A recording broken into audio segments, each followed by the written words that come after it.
আল্লাহর নাফরমানি করতে কোনোটা বাদ রাখে না, কিন্তু ওনারে নাফরমান বললে ওনার মনে কষ্ট যায়। নবীর সুন্নাহর বিরোধিতা করতে কোনোটা কম রাখে না, বাদ রাখে না। নাস্তিকতা করতে বাদ রাখে না, ইসলামের বাদ দিতে বাদ রাখে না, আলেমদের উপরে জুলুম করতে বাদ রাখে না। এখন জালেম বললে ওনার মনে কষ্ট যায়, নাস্তিক বললে মনে কষ্ট যায়। কুফরি কোনোটা বাদ রাখে না, শিরকি কোনোটা বাদ রাখে না। কাফের ফতোয়া দিলে, মুশরিক ফতোয়া দিলে ওনার মনে কষ্ট যায়। আমি নামাজ পড়েন না, আপনার জাহান্নামী কই না, আপনার মনে কষ্ট যাবে কেন? নামাজ না পড়লে তো ঠিক না, আপনার জাহান্নামী না।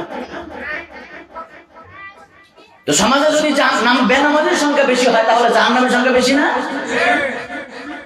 এবার জাহান্নামীর বলবে ক্বালু লাম নাকুন মিনাল মুসাল্লিন, দুনিয়ার বুকে আমরা নামাজি ছিলাম না, এই কারণে আজকে আমরা জাহান্নামী। এরপরে 2 নম্বর বলবে ওয়ালাম নাকুন তুইমুল মিসকিন, দুনিয়ার বুকে এতিম মিসকিনদেরকে আমরা খানা খাওয়াইতাম না। ওয়া কুননা নাখুযু মাআল খাইজিন, আর দুনিয়ার বুকে আমরা মানুষের দোষ অন্যায় খুঁজে বেড়াতাম। কার কি দোষ আছে, কার কি অন্যায় আছে, এগুলো খুঁজে খুঁজে আমরা সমাজের মধ্যে প্রচার করতাম। ইমাম সাহেবের কি দোষ আছে, হুজুরের কি দোষ আছে, বক্তার কি দোষ আছে, মসজিদ কমিটির কি দোষ আছে, এলাকার মানুষের কি দোষ আছে, অমুক নেতার কি দোষ আছে, হাজী সাহেবের কি দোষ আছে, অমুকের কি দোষ আছে, ওই ছেলেটার কি দোষ আছে, ওই মেয়েটার কি দোষ আছে, ওই বুড়া মানুষটার কি দোষ আছে, এই যুবক মানুষটার কি দোষ আছে। এইগুলো খুঁজে খুঁজে আমরা মানুষের কাছে প্রচার করতাম। এই অপরাধের কারণে আজকে আমরা জাহান্নামী হয়েছি। ওয়া কুননা নুকাযিবু বিয়াউমিদ্দিন, আর 4 নম্বর অপরাধ হলো আমরা আজকে কিয়ামতের দিনের ব্যাপারে, আখিরাতের দিনের ব্যাপারে, আজকে হাসরের দিনের ব্যাপারে, জান্নাত জাহান্নামের ব্যাপারে আমাদের আকীদা সঠিক ছিল না। এই 4 অপরাধের কারণে আজকে আমরা জাহান্নামী হয়েছি। বুঝা গেল 2 নম্বর অপরাধ হলো যারা এতিম মিসকিনদেরকে খানা খাওয়াবে না, এই অপরাধের কারণে মানুষ জাহান্নামী হবে। তাহলে এতিমদেরকে আমরা সম্মান করবো, খানা খাওয়াবো, আদর করবো, রাজি আছি না ইনশাআল্লাহ? আবু দাউদ শরীফ হাদিস নম্বর 51 عن سهل بن سعد رضي الله تعالى عنه قال قال رسول الله صلى الله عليه وسلم انا وكافل اليتيم كهاتين في الجنه। আমার আঙ্গুলের দিকে খেয়াল করে আল্লাহ নবী 2টা আঙ্গুলের উঠা সাহাবায়ে কেরামকে লক্ষ্য করে দেখালেন এই 2 আঙ্গুলের মধ্যে যেমন কোনো দূরত্ব নাই, এই 2 আঙ্গুলের মধ্যে যেমন কোনো ফাঁক নাই। ঠিক যে ব্যক্তি একটা এতিমের লালন পালনের দায়িত্ব নিয়ে নেবে, নবী বলেন ওই এতিমের লালন পালনের দায়িত্বশীল আর আমি নবী একই সাথে একই জান্নাতে থাকবো। আমাদের দুইজনের মধ্যে কোনো দূরত্ব থাকবে না, যেরকম 2 আঙ্গুলের মধ্যে কোনো দূরত্ব নাই। সুবহানাল্লাহ। এই 2 আঙ্গুলের মধ্যে যেমন কোনো ফাঁক নাই, দূরত্ব নাই, ঠিক এতিমের লালন পালনের দায়িত্ব যে নেবে সে আর আমি জান্নাতে এত কাছাকাছি থাকবো, আমাদের মধ্যে কোনো দূরত্ব থাকবে না। এতিমের সম্মান করবো তো ইনশাআল্লাহ, দায়িত্ব নিব তো ইনশাআল্লাহ। আশেপাশে কোন এতিমখানা যদি থাকে আমরা যা বলবো হুজুর একটা এতিমের দায়িত্ব সারা বছর আমার, একটা এতিমের দায়িত্ব হাফেজ হওয়া পর্যন্ত, মাওলানা হওয়া পর্যন্ত ইনশাআল্লাহ আমার দায়িত্ব নিতে পারবো তো ইনশাআল্লাহ? যদি নিতে পারি নবীর এই ঘোষণা অনুযায়ী, আবু দাউদ শরীফের 51-52 নম্বর হাদিস অনুযায়ী নবীর সাথে আপনি একই সাথে একই জান্নাতে থাকতে পারবেন। সুবহানাল্লাহ। কয় নাম্বার গেল? জোরে বলেন, কয় নাম্বার গেল? 3 নাম্বার। আয়ালাতুল বিনতি ওয়াল উখত, কন্যা সন্তানের লালন পালন করা, বোনের লালন পালন করা। কন্যা সন্তান যদি আল্লাহ পাক রব্বুল আলামিন কাউকে দান করে, মন খারাপ হয়ে যায় না? আল্লাহ মেয়ে দিল, ছেলে হইলে সঙ্গে সঙ্গে ফেসবুকে স্ট্যাটাস মেরে দেয়, ছেলে হওয়ার সঙ্গে সঙ্গে ফোনের চার্জ শেষ, ফোনের ব্যালেন্স শেষ, ফোন করে খুশিতে সব জায়গায় প্রচার করে। আর যখন মেয়ে হয় ফোন দেয় না। বেঈ সাহেব বা বেঈন সাহেব যখন বেঈন সাহেবকে ফোন দেয়, সাধারণত সন্তান হওয়ার সময় মেয়ের সাথে মেয়ের মা থাকে, মেয়ের বাবার বাড়িতে মেয়ে থাকে। তো ছেলের মা মেয়ের মাকে ফোন দিয়েছে, মানে বেঈন সাহেবকে ফোন দিয়েছে, বেঈন সাহেব কি খবর, আপনার নাতি বলতে চায় না, মানে মনে কষ্ট। অথচ এই বেঈন সাহেবও কিন্তু একজন মেয়ে, উনি একজন মেয়ে, উনি একজন নারী, অথচ নারী হওয়াতে ওনারও মনে কষ্ট। কথা কোন ঠিক না? আর ছেলে হইলে খুশি, বাবা খুশি খেলায় দোকানে মিষ্টি শেষ, মোবাইলের ব্যালেন্স শেষ, ফেসবুক গরম হয়ে গেছে। আমার ভাইরা, ছেলে দেন কে? মেয়ে দেন কে? উভয়টা দেন কে? আবার ছেলেও দেন না, মেয়েও দেন না, এটা করেন কে? দোষ কার?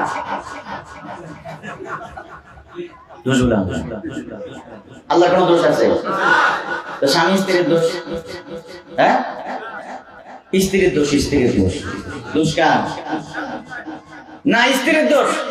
স্ত্রী এটা বসে বসে ওখানে মেয়ে বানাইছে, অথবা স্ত্রীর মা, এই মেয়ের মা মানে স্বামীর শাশুড়ি এটাকে পেটের ভিতরে মেয়ে বানাই দিছে, ওষুধ খাওয়ায়, ট্যাবলেট খাওয়ায়। যদি মেয়ের দোষ না হয় তাহলে মেয়ে হওয়ার পরে স্ত্রীর যদি দোষ না হয়, মেয়ে হওয়ার পরে স্ত্রী তালাক খায় কেন? কথা বলেন, স্ত্রীকে তালাক কেন দেওয়া হয়? স্ত্রীকে তালাক দিয়ে স্বামী বুঝাইতে চায় এই সন্তান আল্লাহ দেয় না, এই সন্তান স্ত্রী নিজে বানাইছে। এখন এই সন্তানকে আল্লাহ দিয়েছে না স্ত্রী নিজে বানাইছে? তো আল্লাহ দিন স্ত্রী তালাক খাইব কেন? আমাদের সমাজে এমন জালেম স্বামী আছে না নাই? আমি ব্যাপারে দেখেছি, নরসিংদীতে কন্যা সন্তান জন্ম দেওয়ার কারণে স্ত্রীর গায়ে পেট্রোল ঢেলা স্বামী আগুন জ্বালাই দিচ্ছে। কত বড় জালেম স্বামী! আল্লাহ রাব্বুল আলামিন সূরা নাহল আয়াত নাম্বার 58 আল্লাহ তাআলা বলছেন, وَإِذَا بُشِّرَ أَحَدُهُم بِالْأُنثَىٰ ظَلَّ وَجْهُهُ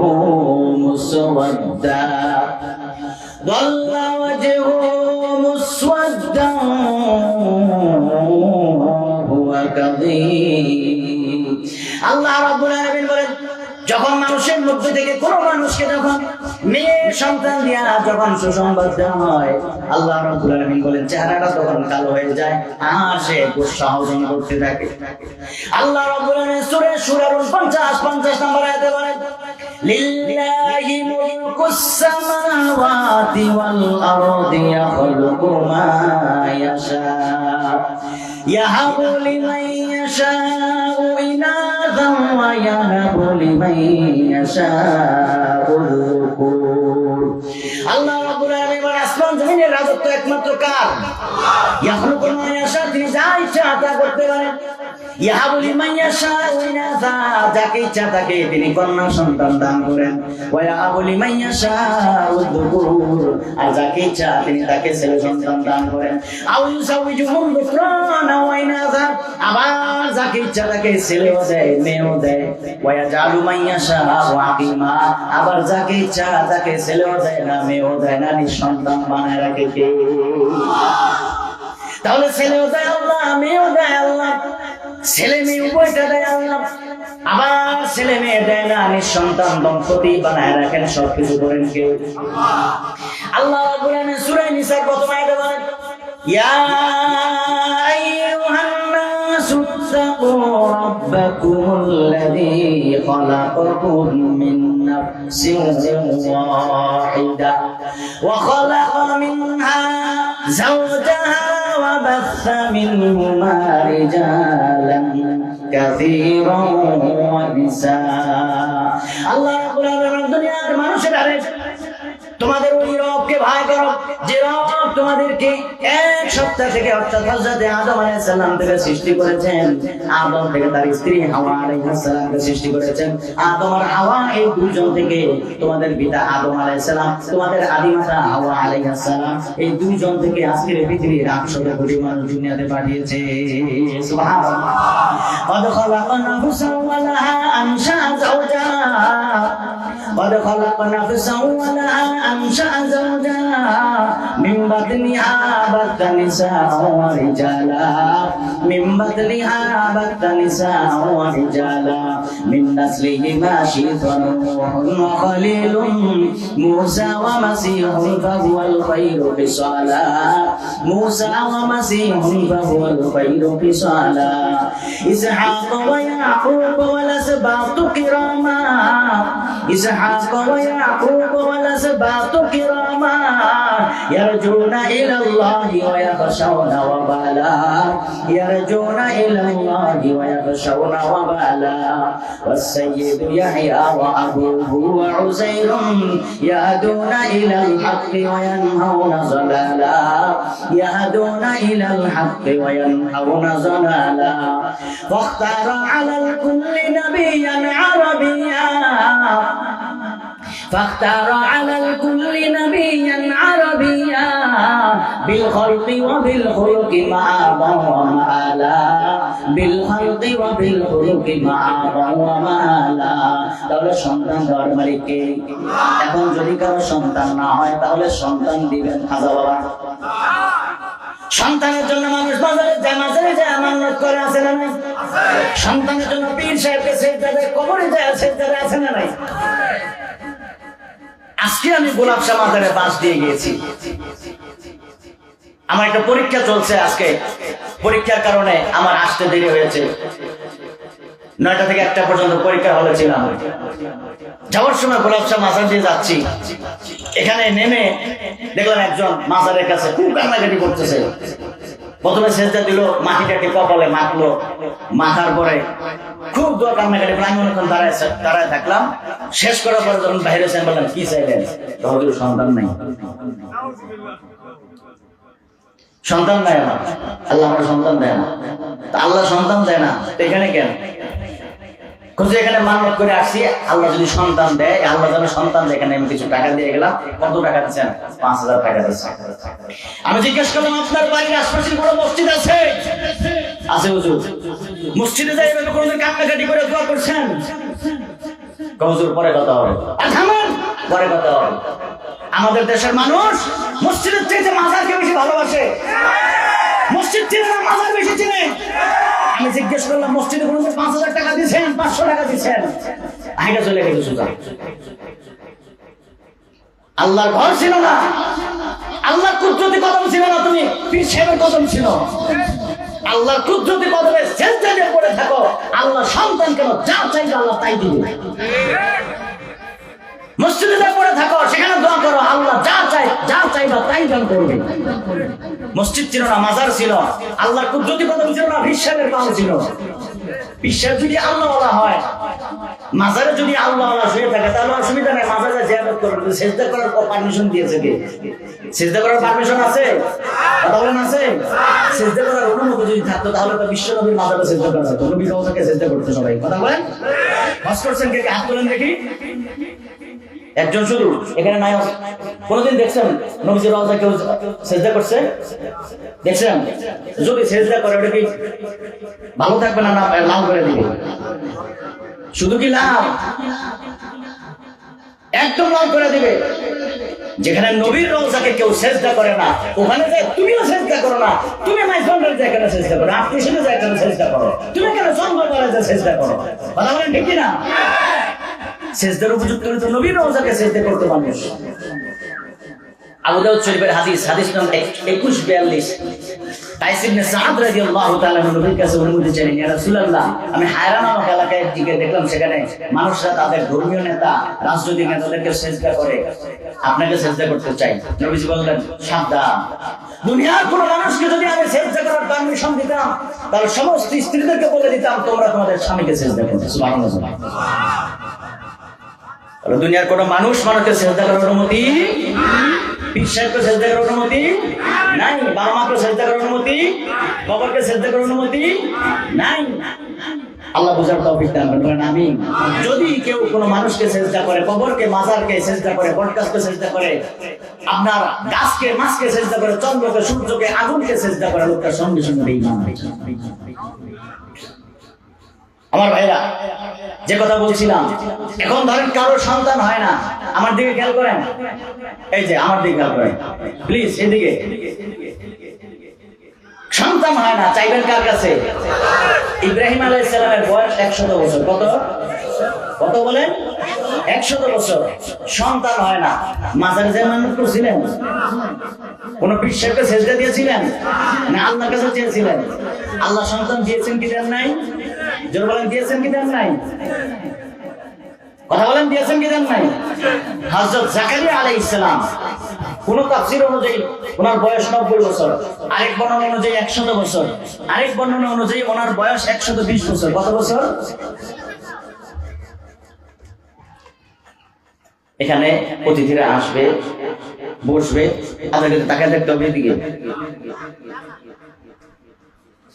আসবে যাবে, এটা যেহেতু মঞ্চ, এখানে আসা যাওয়া হবে, তো আপনারা ওদিকে তাকায় দেখবেন কেন? যেই আলোচনা করো আলোচকের দিকে তাকায় দেখবেন, এটা আলোচনা শোনার আদর। জাকারিয়া আলাইহিস সালামের বয়স কোন তাফসীর অনুযায়ী 90, কোন তাফসীর অনুযায়ী 100, কোন তাফসীর অনুযায়ী 120 বছর। এই বয়সে আল্লাহর কাছে সন্তান দিয়ে চেয়েছেন, আল্লাহ তাকে সন্তান দিয়েছেন, সন্তানের নাম রাখলেন ইয়াহইয়া আলাইহিস সালাম, আল্লাহ নাম রেখে দিয়েছেন। ইব্রাহিম আলাইহিস সালামের বয়স 100 বছর, ওই বয়সে আল্লাহ পাক রব্বুল আলামিন ইব্রাহিম আলাইহিস সালামের সন্তান দিলেন, ওই সন্তানের নাম ইসমাঈল আলাইহিস সালাম। আবার আপনি সূরা সফফাতের 100 নম্বর আয়াতের তাফসীর গুলো দেখবেন, এরপরে 13 বছর পরে আবার ইব্রাহিম আলাইহিস সালামকে 113 বছর বয়সে আরেকটা সন্তান দান করেন, ইসমাঈল আলাইহিস সালাম। তাহলে যে আল্লাহ ইব্রাহিম আলাইহিস সালামকে 100 বছর বয়সে, 113 বছর বয়সে, জাকারিয়া আলাইহিস সালামকে 120 বছর বয়সে সন্তান দিতে পারে, সে আল্লাহ এখন আর নাই। হ্যাঁ, পুরান হয়ে গেছে, বৃদ্ধ হয়ে গেছে, দুর্বল হয়ে গেছে, পদত্যাগ করছে, তাহলে আপনি কেন মাজারে যাবেন সন্তানের জন্য? সে আল্লাহ যদি এখন থেকে থাকে, তাহলে সন্তান দরকার, ওই আল্লাহর কাছে সন্তান চাইবে। কথা বলেন ঠিক কিনা? আল্লাহ সন্তান দান করবেন ইনশাআল্লাহ। আর যদি সন্তান আল্লাহ নাই দেন, আল্লাহ যদি আমাকে আপনাকে সন্তান না দিয়ে পরীক্ষা করতে চান, বাস এটার উপরে আমি সন্তুষ্ট থাকবো, এই উসিলায় আল্লাহ পাক আমাকে আপনাকে জান্নাতে নিয়ে যাবেন। আমি যে কথা বলছিলাম, কন্যা সন্তান লালন পালন করে নবীর সাথে জান্নাতে থাকতে পারবে। আল্লাহ পাক রব্বুল আলামিন সূরা নাহলের 58 নম্বর আয়াতে বললেন, কন্যা সন্তান দিয়া কাউকে সুসংবাদ দেওয়া হয় তাহলে তার মুখ কালো হয়ে যায়। এখন কিসের সুসংবাদ? এটা ব্যাখ্যা নবীজি হাদিসে করেছেন, মুসনাদে আহমদ হাদিস নং 12520। আনাস রাদিয়াল্লাহু তাআলা আনহু قال رسول الله صلى الله عليه وسلم من على جاريتين أو ثلاث جاريات أو قال أختين أو ثلاث أخوات كنت أنا وهو في الجنة كهاتين। আল্লাহ নবী বলেন, যেই ব্যক্তি দুইটা কন্যা সন্তান লালন পালন করবে, অথবা তিনটা কন্যা সন্তান লালন পালন করবে, অথবা দুইজন বোনকে লালন পালন করবে, অথবা তিনজন বোনকে লালন পালন করবে, হাত্তা ইয়ামুনা আও ইয়ামুতা আনহুন্না। কখনো বোনকে বিবাহ দিয়েছে, আপনার বাবা জীবিত থাকা অবস্থায় আপনার বোনটাকে বিবাহ দেওয়া হয়েছে, এখন আপনার বাবা দুনিয়াতে নাই, বোনের স্বামী মারা গেছে, অথবা বোনের স্বামী বোনকে তালাক দিয়ে আপনার বাড়িতে পাঠিয়ে দিয়েছে, এই বোনটা জুলুমের শিকার হয়ে এখন কোথায় যাবে? আপনি বললেন, বোন রে আমার বাড়িতে চলে আয়, বোনের দায়িত্ব আপনি নিয়ে নিলেন। আল্লাহ বলেন, বোনের মৃত্যু পর্যন্ত ভাই তার দায়িত্ব নিয়ে নিল, অথবা ভাই মৃত্যুবরণ করার পর্যন্ত বোনের সেবা করলো। আল্লাহ বলেন, এই ভাই আর আমি একই সাথে একই জান্নাতে থাকবো। আল্লাহ বিশ্বনবী রাহমাতুল্লাহ আলাইহি বলেন, যেই ব্যক্তি আমার যে উম্মত দুইটা কন্যা সন্তানকে লালন পালন করবে, অথবা তিনটা কন্যা সন্তানকে লালন পালন করবে, আল্লাহর নবী বলেন, ওই বাবা মা আর আমি একই সাথে একই জান্নাতে থাকবো। সুবহানাল্লাহ। তাহলে বোনের লালন পালনের দায়িত্ব আর কন্যা সন্তানের লালন পালনের দায়িত্ব নিলে নবীর সাথে জান্নাতে থাকা যাবে। সুবহানাল্লাহ। কয় নাম্বার গেল? 3 নাম্বার, হুসনুল খুলুক, উত্তম চরিত্র। উত্তম চরিত্রবান ব্যক্তি নবীর সাথে জান্নাতে থাকবে। সুবহানাল্লাহ। আমার আপনার নবীর চরিত্র ছিল সবচেয়ে উত্তম চরিত্র। যেরকম সুবহানাল্লাহ। আল্লাহ রাব্বুল আলামিন সূরাতুল কালাম আয়াত নম্বর 4 আল্লাহ তাআলা বলেন, ওয়া ইন্নাকা লাআলা খুলুকিন আযীম। আল্লাহ রাব্বুল আলামিন বলেন, ও আমার নবী মুহাম্মদ, ইন্নাকা লাআলা খুলুকিন আযীম, নিশ্চয়ই আপনি সুবহান চরিত্রের অধিকারী। আপনাকে আমি আল্লাহ রাব্বুল আলামিন এমন একটা চরিত্র দিয়েছি, যে চরিত্র দুনিয়ার কোনো মানুষকে আমি দেই নাই, এমনকি দুনিয়ার কোন নবী রাসূলকে পর্যন্ত এমন সুন্দর চরিত্রবান বানাই নাই। সুবহানাল্লাহ। আল্লাহ রাব্বুল আলামিন ইরশাদ করেন, সূরাতুত তাওবা আয়াত নম্বর 128 আল্লাহ তাআলা বলেন, লাকাদ জাআকুম রাসূলুম মিন আনফুসিকুম আজিজুন আলাইহি মা আনিতুম হারিসুন আলাইকুম বিল মুমিনিনা রাউফুর রহিম। আল্লাহ রাব্বুল আলামিন বলেন, দুনিয়ার মানুষেরা শোনো, তোমাদের কাছে তোমাদের বংশ থেকে তোমাদের সর্বপ্রিয় এমন একজন রাসূল এসেছে। লাকাদ জাআকুম রাসূলুম মিন আনফুসিকুম আজিজুন আলাইহি মা আনিতুম। তোমাদের যদি কোনো কষ্ট হয় তাহলে এই কষ্টটা তোমরা যদি পাও, তোমাদের নবী রাসূল মুহাম্মদ সাল্লাল্লাহু আলাইহি ওয়াসাল্লাম এর চাইতে আরো বেশি ব্যথা পায়, বেশি কষ্ট পায়। উহুদের যুদ্ধে সাহাবায়ে কেরাম শহীদ হয়, আত্মীয়-স্বজনরা ব্যতীত আল্লাহ রাব্বুল আলামিন তখন আয়াত নাযিল করে জানায় দিলেন, তোমাদের আত্মীয়-স্বজন, তোমাদের কারো স্বামী, তোমাদের কারো ভাই, কারো পিতা, কারো পুত্র দুনিয়া থেকে বিদায় হয়েছে, এই জন্য তোমরা ব্যতীত পীড়া পেয়েছো, তোমাদের মনে কষ্ট লেগেছে, তোমরা মনে করেছো তোমাদের আত্মীয়-স্বজনদেরকে শহীদ করে মনে হয় মুহাম্মদ সাল্লাল্লাহু আলাইহি ওয়াসাল্লাম খুব আরামে আছেন। না না, বরং তোমাদের কষ্ট যতটুকু তোমরা না পেয়েছো, তোমাদের নবী মুহাম্মদ সাল্লাল্লাহু আলাইহি ওয়াসাল্লাম এর চাইতে আরো বেশি কষ্ট পেয়েছে। আল্লাহ রাব্বুল আলামিন বলেন, আজিজুন আলাইহি মা আনিতুম হারিসুন আলাইকুম। আল্লাহ নবী বিশ্বনবী রাহমাতুল লিল আলামিন সব সময় তিনি তোমাদের কল্যাণ চান, তিনি কখনো তোমাদের অকল্যাণ চান না। বিল মুমিনিনা রাউফুর রহিম, সব সময় তিনি মুমিনদের ব্যাপারে অত্যন্ত দয়াবান। সুবহানাল্লাহ।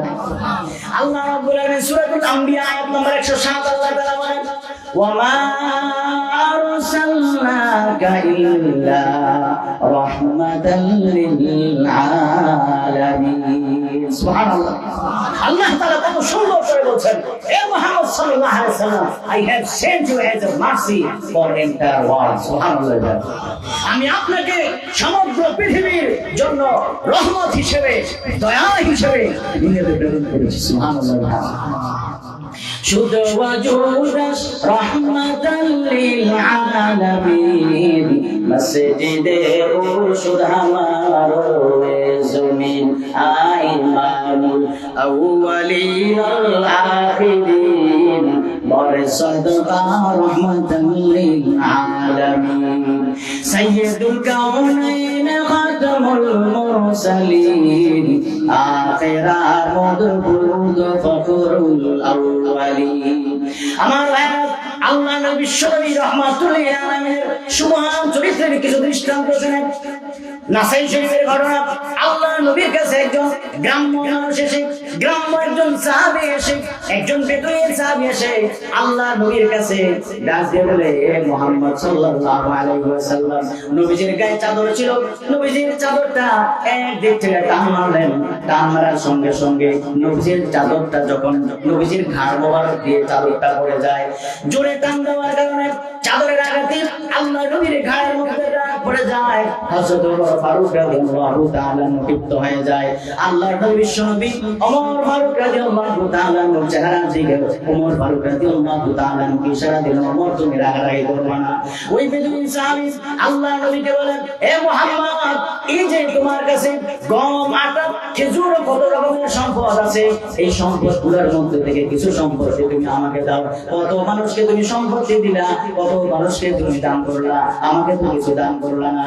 আল্লাহর নবী বিশ্বনবী রাহমাতুল লিল আলামিন বলেন, হযরত ওমর ফারুক রাদিয়াল্লাহু তাআলা বলেন, হে ওমর, এই লোকটাকে এক উট ভর্তি করে গম দিয়া দাও, আর একটা উট ভর্তি করে এই লোকটাকে খেজুর দিয়া দাও। সুবহানাল্লাহ। আল্লাহ মুসলিম শরীফের ঘটনা, আল্লাহ নবীর কাছে এক মহিলা এসে একটা চাদর নিয়ে আসলো, একটা চাদর, নতুন চাদর এনে আল্লাহ নবীর কাছে বলে, ইয়া রাসূলুল্লাহ, বাহরাইন থেকে চাদরটা আপনার জন্য এনেছি, আমি আপনার কাছে আপনাকে চাদরটা হাদিয়া দিতে চাই, তবে শর্ত হলো আপনি আমার সামনে চাদরটা গায়ে দিবেন। নবীজি বড় খুশি হলেন, চাদরটা নবীজি নিয়ে সঙ্গে সঙ্গে মহিলার সামনে চাদরটা গায়ে দিলেন, মহিলাটা চলে গেল। আল্লাহ নবী সাহাবী চাদর গায়ে দিয়ে সাহাবায়ে কেরামকে ওয়াজ করেন। এক সাহাবী দাঁড়ায় বলে, ইয়া রাসূলুল্লাহ, এই চাদরটা বড় সুন্দর লাগে আপনাকে, যদি চাদরটা আপনি আমাকে হাদিয়া দিয়ে দিতেন, আমি মরার পরে এই চাদরটাকে আমি আমার কাফন বানায় নিতাম, যেন এই উসিলায় আল্লাহ রাব্বুল আলামিন আমাকে মাফ করে দেয়।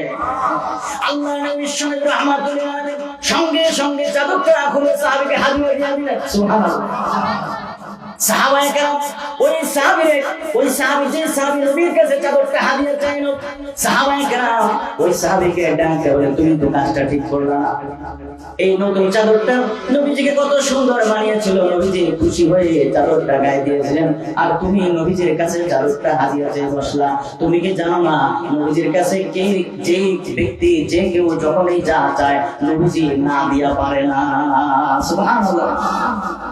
শামাইলে তিরমিজির বর্ণনা, এক সাহাবী এসে বলে, ইয়া রাসূলুল্লাহ আমাকে কিছু দান করে।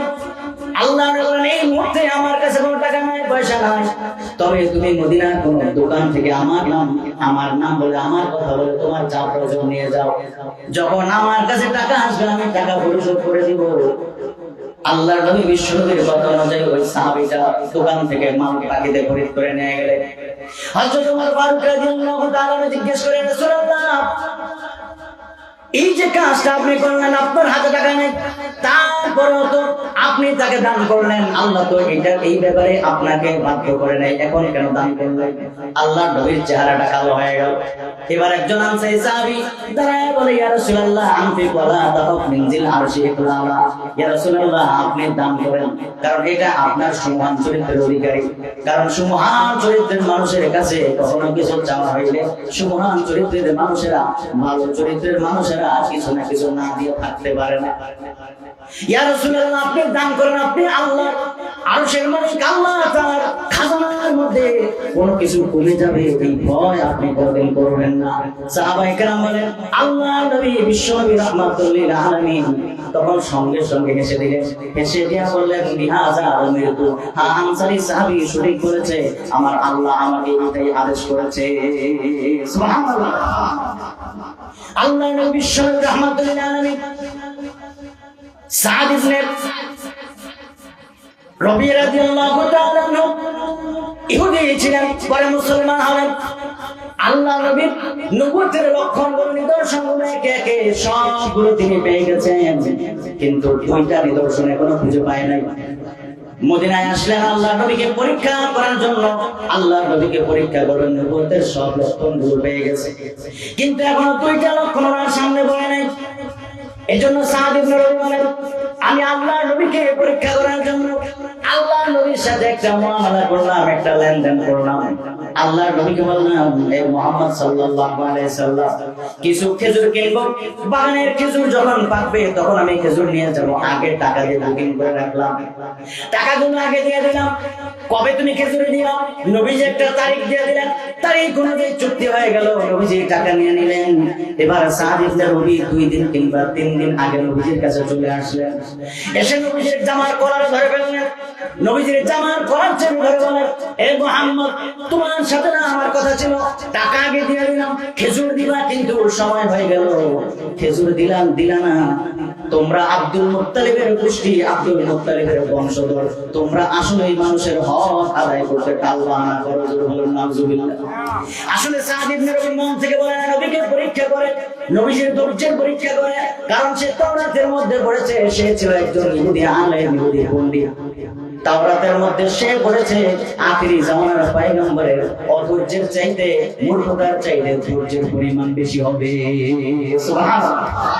কারণ সে তাওরাতের মধ্যে বলেছে আখিরি জামানার পয়গম্বর মুহাম্মদ সাল্লাল্লাহু আলাইহি ওয়াসাল্লাম, তার সাথে মানুষ যতই মূর্খতা সুলভ আচরণ করুক, তার সাথে মানুষ যত আহমকের আচরণ করুক, যত জুলুম করুক না কেন, এই মুহাম্মদ সাল্লাল্লাহু আলাইহি ওয়াসাল্লাম সে বিনিময়ে তাকে ভালোটা দিবে, বিনিময়ে সে ধৈর্য ধারণ করবে।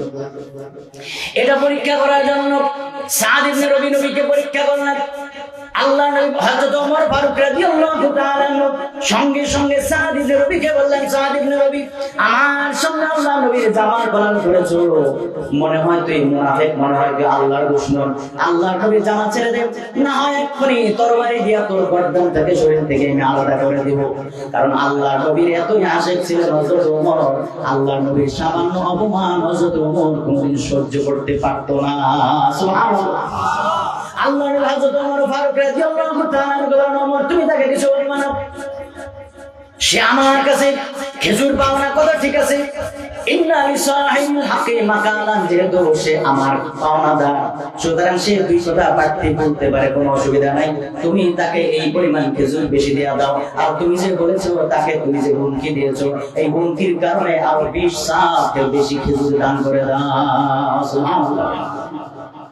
আল্লাহ নবী বিশ্বনবী রাহমাতুল আলামিন শুধু যে মানুষের জন্য দয়াবান ছিলেন, মানুষের সাথে সুন্দর আচরণ, উত্তম আচরণ করতেন, উত্তম ব্যবহার করতেন, এরকম নয়, বরং আল্লাহর নবী বিশ্বনবী রাহমাতুল আলামিন পশু পাখির সাথে পর্যন্ত ভালো ব্যবহার করতেন।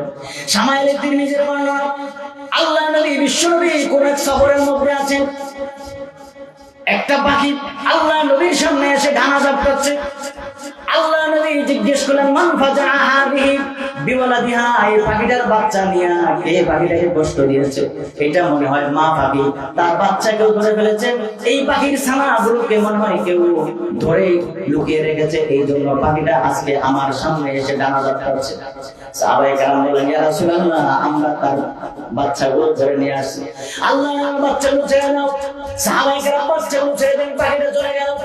শামাইলে তিরমিজির বর্ণনা, বাব মা জা ফি খুলুকিন নবী সাল্লাল্লাহু আলাইহি ওয়াসাল্লাম, এই অধ্যায়ের মধ্যে এসেছে। শামাইলে তিরমিজি বাংলা পাওয়া যায়। শামাইলে তিরমিজি কিতাবটা পড়লেন সবাই বাংলা কিনে।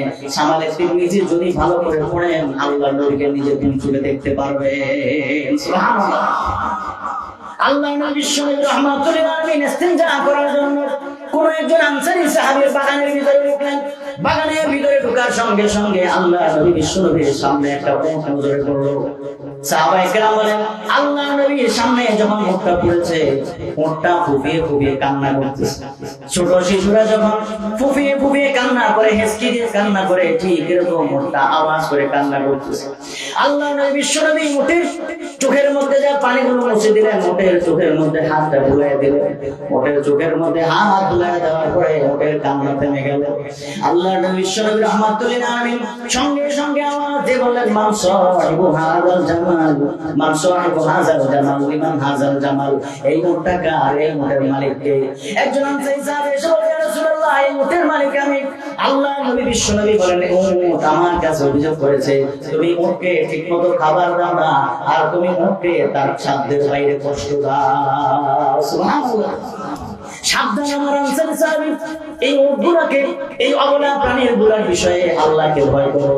আমার আল্লাহ রাব্বুল আলামিন এই জন্যই বলেছেন, ওয়া মা আরসালনাকা ইল্লা রাহমাতাল লিল আলামিন। जहां तक है रबूबियत खुदा की, वहां तक है नबूवत मुस्तफा की। मुस्ताद अहमद हदीस नंबर 653 अनामुर इब्न शुआइब अन अबीही अन जद्दिही रदियल्लाहु ताआला अन्हु क़ाल قال رسول الله صلى الله عليه وسلم ألا أخبركم بأحبكم إلي وأقربكم مني مجلسا يوم القيامة। ও আমার সাহাবীরা, আমি কি তোমাদেরকে বলবো নাকি কে আমার কাছে সবচেয়ে প্রিয়? আমার উম্মতের মধ্যে কে আমার সবচেয়ে প্রিয়? কিয়ামতের ময়দানে কে আমার সবচেয়ে কাছাকাছি থাকবে? ফাসাকাদাল কওম, সবাই চুপচাপ, কোনো কথা বলে না। ফাআদাহা সালাসা, নবীজি কথাটাকে 3 বার রিপিট করলেন। 3 বার রিপিট করার পরে এবার সাহাবায়ে কেরাম বললেন, ক্বালু ওয়ালা ইয়া রাসূলুল্লাহ, ইয়া রাসূলুল্লাহ, আমরা জানতে চাই কে আপনার কাছে আমাদের মধ্যে সবচেয়ে প্রিয়, আর কিয়ামতের ময়দানে কে আপনার সবচেয়ে কাছাকাছি থাকবে? নবীজি বললেন, আহসানুকুম আখলাকা, তোমাদের মধ্যে যার চরিত্র সবচেয়ে ভালো, সে কিয়ামতের ময়দানে আমি নবীর সবচেয়ে কাছাকাছি থাকবে, আর দুনিয়াতে এসে আমার সবচেয়ে প্রিয় উম্মত। সুবহানাল্লাহ। আস্তে কোন সুবহানাল্লাহ, আর আস্তে কোন। আমরা চরিত্র সুন্দর করবো তো ইনশাআল্লাহ। চরিত্র হলো আমার আপনার জীবনের সবচেয়ে গুরুত্বপূর্ণ সম্পদ, কথা বলেন ঠিক কিনা? যার চরিত্র ভালো তারা সবাই মহব্বত করে, ভালোবাসে, শ্রদ্ধা করে, সেলুট জানায়, কথা বলেন ঠিক কিনা? চরিত্র যার ভালো না, তাকে কেউ পছন্দ, রিকশাওয়ালা হোক, কুলি হোক, মজদুর হোক, লেবার হোক, চরিত্র যদি ভালো হয়, ঘরের কাম 2 মাস দেরি হোক, 2 বছর দেরি হোক, তারপরে এই মিস্ত্রি দিয়ে করাবে, এই লেবার দিয়ে করাবে, কারণ সেই কাজে বাকি দেয় না, তার চরিত্র ভালো, তার ঠিক কিনা?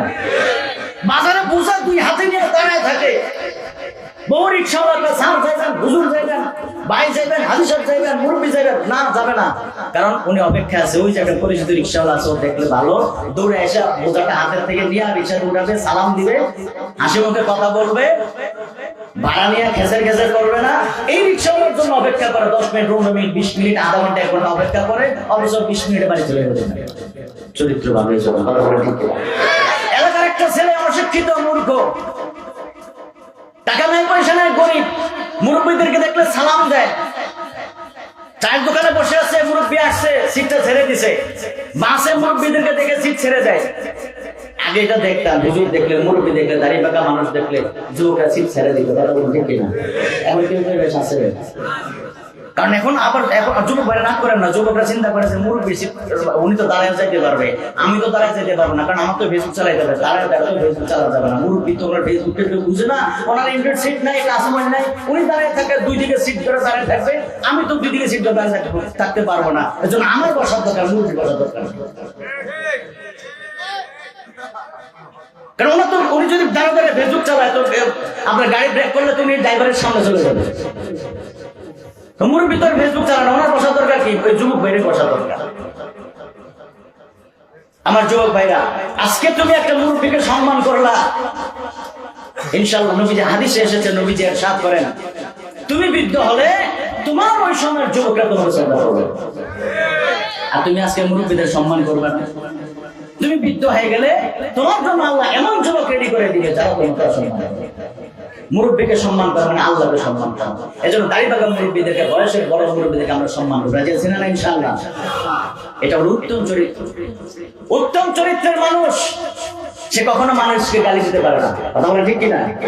উত্তম চরিত্রের মানুষ সে কখনো মানুষের সম্পদ আত্মসাৎ করতে পারে না, কথা বলেন ঠিক কিনা? উত্তম চরিত্রের মানুষ সে কখনো চাঁদাবাজি করতে পারে না। উত্তম চরিত্রের মানুষ সে কখনো মানুষকে খুন করতে পারে না, কথা বলেন ঠিক কিনা? গতকালকে মুসাব্বির নামে এক ভাইকে শহীদ করা হয়েছে, কথা বলেন ঠিক কিনা? গত কিছুদিন আগে আমার ভাই ওসমান হাদিকে শহীদ করা হয়েছে, কথা বলেন ঠিক কিনা? যদি উত্তম চরিত্রের মানুষ হতো এই খুনেরা, কখনো ওরা মানুষকে খুন করতে পারত না, কথা বলেন ঠিক কিনা? এদেশে যারাই আধিপত্যবাদের বিরুদ্ধে কথা বলবে, সাম্রাজ্যবাদের বিরুদ্ধে কথা বলবে, ওরা সিদ্ধান্ত নিয়েছে তাদেরকে ওরা শহীদ করে দিবে। ওরা ওসমান হাদিকে শহীদ করতে পারবে, মুসাব্বিরকে শহীদ করতে পারবে, দেশের দেশপ্রেমী স্বাধীনতাকামীদেরকে শহীদ করতে পারবে, আধিপত্যবাদের বিরোধীদেরকে শহীদ করতে পারবে, কিন্তু আধিপত্যবাদের বিরুদ্ধে, সাম্রাজ্যবাদের বিরুদ্ধে প্রতিবাদ করা এদেশের মানুষ কোনো ছেড়ে দিবে না। আধিপত্যবাদের বিরুদ্ধে সংগ্রাম চলছে, চলবে ইনশাআল্লাহ। এই বাংলাদেশ স্বাধীন দেশ, এদেশে ভারতের আধিপত্য, পাকিস্তানের আধিপত্য, আমেরিকার সাম্রাজ্যবাদ চলতে পারে না, চলতে তো হবে না, কথা বলেন ঠিক না ঠিক? ওরা ওসমান শরীফ হাদিকে শহীদ করে, ওসমান শরীফ হাদিকে শহীদ করে নাই, তার মাথায় গুলি করে নাই, এদেশের মানুষের স্বাধীনতাকামী প্রত্যেকটা যুবক, আবাল, বৃদ্ধ, বনিতার পরিচয়ের মধ্যে গুলি করেছে, কথা বলেন ঠিক কিনা? ওসমান শরীফ হাদিকে শহীদ করে লাভ হয়েছে কি? এখন প্রত্যেকটা ঘরে ঘরে হাদি যায় মানিবে, ঠিক না ঠিক? এবার দেশের যুবকরা সিদ্ধান্ত গ্রহণ করেছে, তারাই এবার সকলে হাদি হয়ে যাবে, ঠিক কিনা? আমার ভাইরা, যারা উত্তম চরিত্রের অধিকারী কখনো মানুষকে কষ্ট দিতে পারে না, ইমাম সাহেবের দোষ বর্ণনা করতে পারে না, খারাপ ব্যবহার করতে পারে না, মসজিদ কমিটি, মাদ্রাসা কমিটি, এলাকার মুরব্বীদের ভালো মানুষের দোষ বর্ণনা করতে এরা পারে? যারা উত্তম চরিত্রের অধিকারী মা বাবাকে কষ্ট দিতে পারে। যারা উত্তম চরিত্রের অধিকারী স্ত্রীর হক নষ্ট করতে পারে না। যে স্ত্রী উত্তম চরিত্রের অধিকারী সে স্বামীর সম্মান মর্যাদা করতে পারে না, স্বামীর আনুগত্য থেকে বেরোতে পারে না, স্বামীর আনুগত্য ছাড়া সে চলতে পারে না। উত্তম চরিত্রের অধিকারী ছাত্র কখনো শিক্ষকের সাথে বেয়াদবি করতে পারে না, শিক্ষকের বাড়িতে বাস বলে তালা লাগাইতে পারে না, শিক্ষককে কখনো বন্দী করতে পারে না, শিক্ষককে কখনো দরজার ভিতরে আটকে রাখতে পারে না, শিক্ষকের সামনে আঙুল নাচা কথা বলতে পারে না। হুজুর চলে এসছেন, হুজুরকে তো আপনার হুজুরের আলোচনা শোনার অপেক্ষায় ছিলেন, হুজুর চলে এসছেন, আমি কথা ছেড়ে দিচ্ছি। যে কথাগুলো বললাম হুজুরকে তো আপনারা ভালো করেছিলেন, হুজুরের পরিচয় কি দেব? আমরা সেই অনেক আগ থেকে হুজুরের বয়ান শুনি। ওনারা হচ্ছেন বাংলাদেশের আইডল, যুবকদের আইডল। বলেন আলহামদুলিল্লাহ। মন ভরে প্রাণ ভরে আমি অনুরোধ করবো, কেউ উঠাউঠি করবেন না, একটু মঞ্চে সুন্দর করেন। যারা চেয়ারে আছেন চেয়ারে না বসে, একটু সুন্দর দেখা যাচ্ছে না, একটু এই পাশে এসে আমরা মঞ্চে সুন্দর করে নেই। ইনশাআল্লাহ প্রাণ খুলে ওয়াজ শুনবেন। আল্লাহ পাক রব্বুল আলামিন হুজুরকে নেক হায়াত দারাজ করেন, সকলে পড়ি আমিন। আজকের মাহফিলকে কবুল করেন, আয়োজক আলোচক শ্রোতা সকলকে কবুল করেন, এলাকাবাসী সবাইকে কবুল করেন আমিন। আমি যে কথাটা বলেছিলাম, নবীর সাথে জান্নাত থাকতে হলে 6টা আমল করতে হবে, 4টে পর্যন্ত বলা হয়েছে। নফল নামাজ বেশি বেশি করতে হবে, এতিমের লালন পালনের দায়িত্ব নিতে হবে, বোন আর কন্যা সন্তান লালন পালনের দায়িত্ব নিতে হবে, উত্তম চরিত্রবান হতে হবে। আল্লাহ পাক রব্বুল আলামিন আমাদেরকে কথাগুলো আমল করার তৌফিক দান করেন আমিন। ওয়া আখিরু দাওয়ানা আলহামদুলিল্লাহি রাব্বিল আলামিন। আসসালামু